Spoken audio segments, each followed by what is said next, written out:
Hello అందరికీ. చూసారా ఈ మొక్కలు ఎంత బాగున్నాయో? చాలా ముద్దుగా ఉన్నాయి కదా.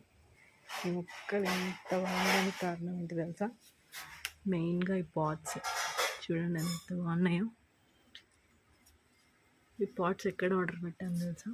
నేను మీకు మీషో నుండి ఆర్డర్ చేశాను. చాలా బాగున్నాయి క్వాలిటీ అయితే. కింద ఈ ప్లేట్స్ కూడా ఇచ్చారు వాటర్ డ్రైనేజ్ కోసం. ప్రతి ఒక్కదానికి నేను 5 ఆర్డర్ చేశాను. 5 పాట్స్కి 5 ప్లేట్స్. ఈ వాటర్ అంతా కూడా ఇక్కడ రిటైన్ అయిపోతుంది. ఇది మనీ ప్లాంట్. ఇది నేను ఆఫీస్ నుండి ఒక చిన్న ముక్క తీసుకొచ్చాను. చిన్న ముక్కని ఒక 10 పీసెస్గా కట్ చేసి పెట్టి చూడండి ఇన్ని వచ్చాయి. పాట్స్ లింక్ కావాలంటే కామెంట్ చేయండి. పాట్ అని కామెంట్ చేయండి, నేను లింక్ పేస్ట్ చేస్తాను.